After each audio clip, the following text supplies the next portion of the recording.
SBA Publications.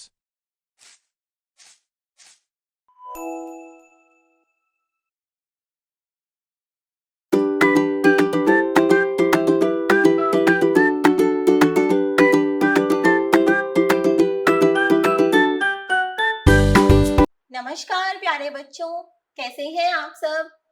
मैं उम्मीद करती हूँ आप सब बहुत अच्छे होंगे। बच्चों, आज हम पढ़ेंगे पाठ 13 जिसका नाम है शब्दों की अशुद्धियां। आज हम जानेंगे अशुद्ध और शुद्ध शब्दों के बारे में। चलिए शुरू करते हैं। प्यारे बच्चों, पहले आप मुझे यह बताइए कि जो शुद्ध और अशुद्ध का ज्ञान है वो हमें कैसे होता है। शुद्ध और अशुद्ध का ज्ञान हमें व्याकरण के द्वारा होता है। कैसे होता है? व्याकरण के द्वारा, यानी व्याकरण ही हमें शुद्धियां और अशुद्धियों को दर्शाती है। आइए पढ़ते हैं। व्याकरण के सामान्य नियमों की ठीक ठाक जानकारी न होने के कारण विद्यार्थियों से प्राय भूल हो जाती है। शुद्ध भाषा के प्रयोग के लिए वर्णों के शुद्ध उच्चारण, शब्दों के शुद्ध रूप और वाक्यों का शुद्ध रूप जानना आवश्यक है। विद्यार्थी से प्राय दो तरह की भूलें होती हैं, एक शब्द संबंधी और दूसरी वाक्य संबंधी। आइए पढ़ते हैं कुछ अशुद्ध शब्द और उनके शुद्ध रूप। अनुकूल, अनुकूल तो कोई शब्द नहीं होता, तो सही रूप क्या होगा? अनुकूल। परीक्षा, परीक्षा। अध्ययन, अध्ययन। स्थान, स्थान। अरमूद, अमरूद। पुण्य, पुण्य। क्षमा, क्षमा। चालाक, चालाक। कलश, कलश। स्वास्थ्य, स्वास्थ्य। पत्नी, पत्नी।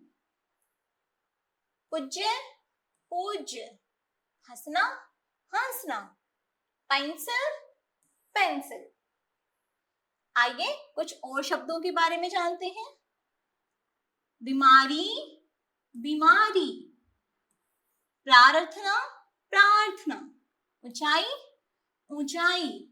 नमस्कार, नमस्कार। यानी कि इसमें ये श न आकर इस वाले स का प्रयोग किया जाता है। निरोग, निरोग। पुष्प, पुष्प। पूजा, पूजा। आवाज, आवाज। गणित, गणित। रामायण, रामायण। प्रणाम, प्रणाम। प्राण, प्राण। शांति, शांति। नीरस, नीरस। प्यारे बच्चों, आपने देखा कि हम कितने सारे शब्दों को गलत भी लिखते हैं, जिनका सही रूप कुछ इस प्रकार दर्शाया गया है। आप भी इन गलतियों की ओर अवश्य ध्यान दें और अपनी गलतियों को सुधारने का प्रयास करते रहें। तो आज हमने किसके बारे में जाना? आज हमने जाना शुद्ध और अशुद्ध के बारे में। यहाँ हमें कुछ शुद्ध और अशुद्ध वाक्य दिए गए हैं। आइए इन्हें पढ़ते हैं। इन वाक्यों में क्या दिया गया है? वाक्यों में जो शब्द इस्तेमाल किए गए हैं वह तो शुद्ध है, परंतु जो इनका क्रम है वो क्रम खराब है, यानी कि शब्दों को आगे पीछे वाक्य में लगाया गया है। आइए देखते हैं अशुद्ध वाक्य और उनके शुद्ध वाक्य। पेड़ों पर तोता बैठा है। पर सही वाक्य क्या होगा? पेड़ पर तोता बैठा है। राम मेरा अनुज भाई है। राम मेरा अनुज है। तेरे को कहाँ जाना है? यह तो वाक्य गलत है, तो सही वाक्य क्या हो गया? तुम्हें कहाँ जाना है? इसी कार्य में तुम्हारी अच्छाई है। सही वाक्य क्या होगा? इसी कार्य में तुम्हारी भलाई है। मेरे को कपड़े सिलवाने हैं। मेरे को हम यह शब्द इस्तेमाल ना करके हम इस्तेमाल करते हैं मुझे, यानी कि मुझे कपड़े सिलवाने हैं। वो तो कल आएगा। वह कल आएगा। तेरे को ऐसी बात नहीं कहनी चाहिए, तुम्हें ऐसी बात नहीं कहनी चाहिए। मैंने मेरा काम कर लिया है, मैंने अपना काम कर लिया है। मुझे पढ़ा दो, आप मुझे पढ़ा दो।